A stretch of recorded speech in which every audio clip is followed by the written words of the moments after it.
don't buy a camera that is intimidating to you.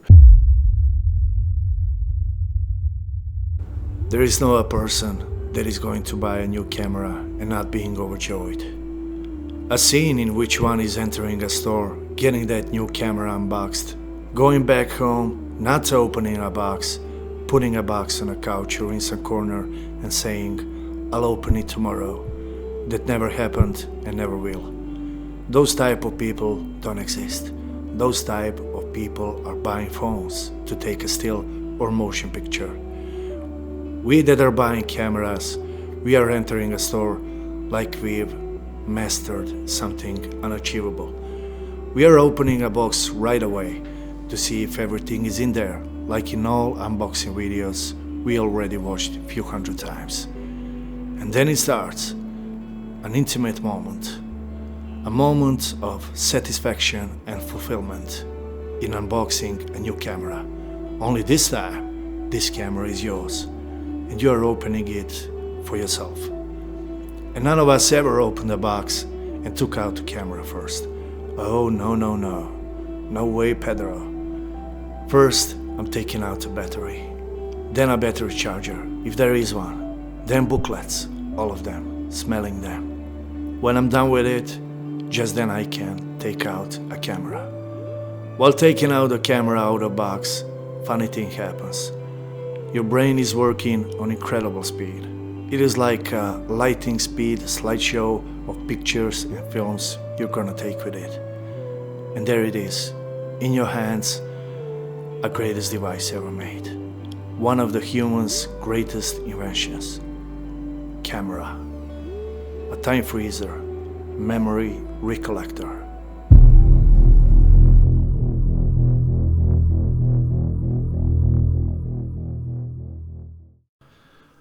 I want nothing more of this video than to save your time and money. Because if you watch the wrong thing, you'll buy a wrong thing.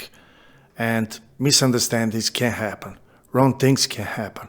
But they don't have to happen to you.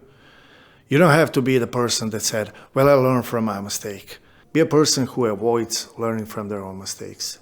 That is why you have people that were in your situation before you. Use that experience. Use my experience. Look at this camcorder. It's from 2006. I took it new, and it still is new. I think the worst thing one can do when buying a new camera is watching a typical YouTube camera guy reviewing that camera. Because YouTube camera reviewers, they're only resellers. And that's okay. It's business. Being reseller is okay. But by watching them, you'll learn nothing about that camera. Unfortunately, you will only get confused.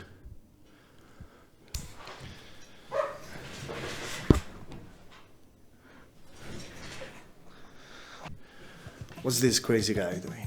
Well, I'm not crazy. Maybe I am, but I'm just testing an autofocus on this camera. And this camera, they say that it's not so good with autofocus. It looks like it is.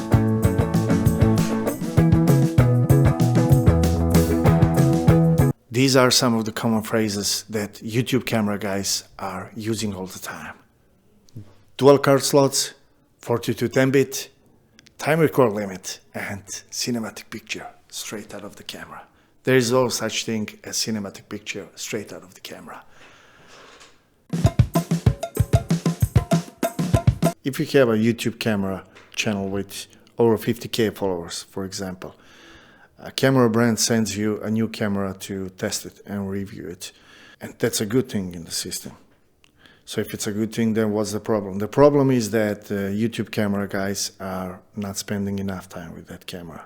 They're not testing it. They only have it for a day or two before sending it to someone else. But for that 1 day or two, they're not testing it. They're not putting it into real test. They're using that time to take pictures of that camera and they're putting it on that spinning plate. I don't know what's the name of that spinning plate. They're using it for that, so they can put that into video so it will look cool. And it looks cool.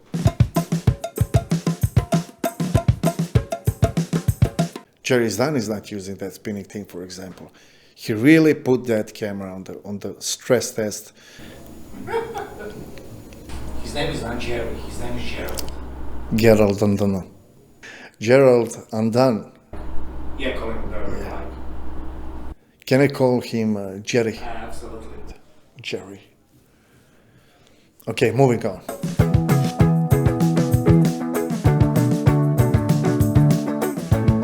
So now is the right time for me to point. I've been working professionally with cameras for 21 years now. For 21 years, I bought myself a 17 brand new digital cameras. Low, medium, and high pro quality ones. But I've been working with much more than 17 cameras on the field. And I was also working with some of the best cameras technology can offer so far.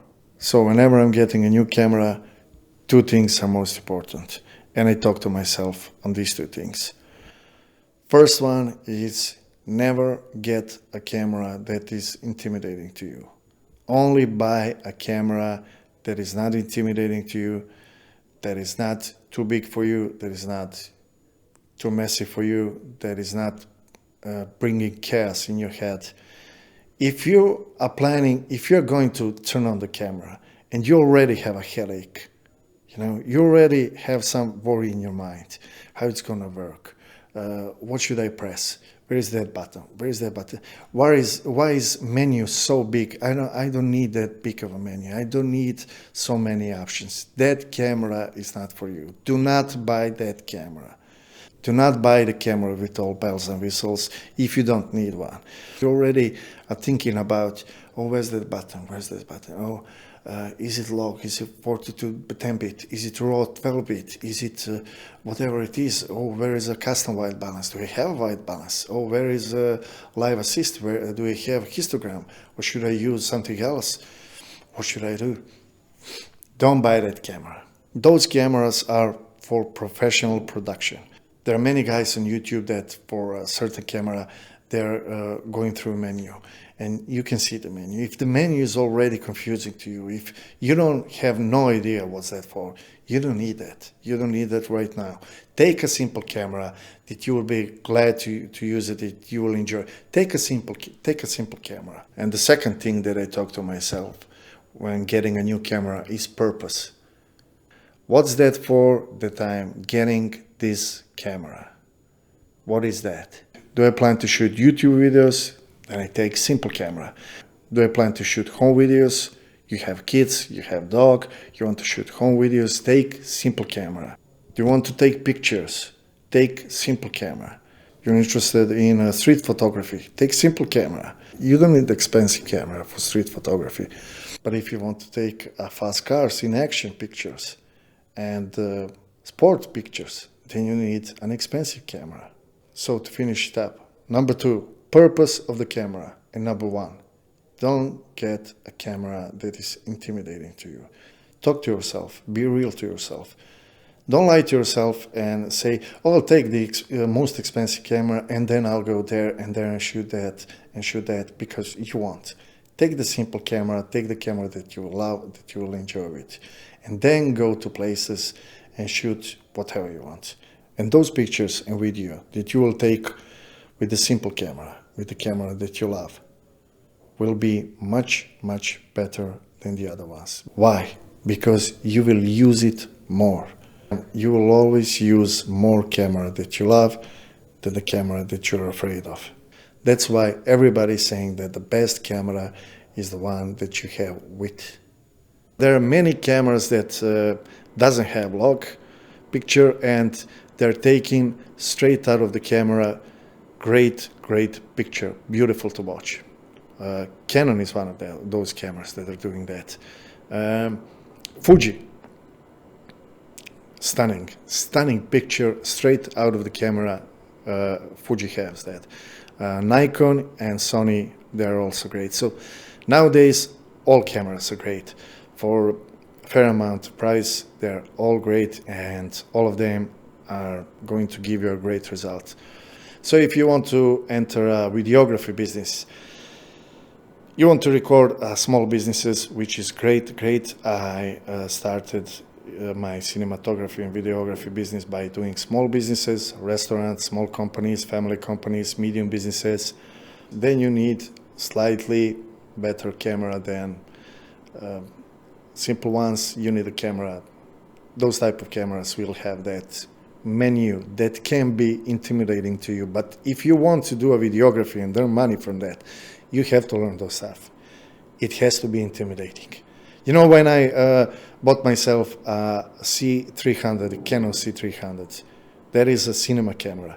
You can shoot movies with that camera.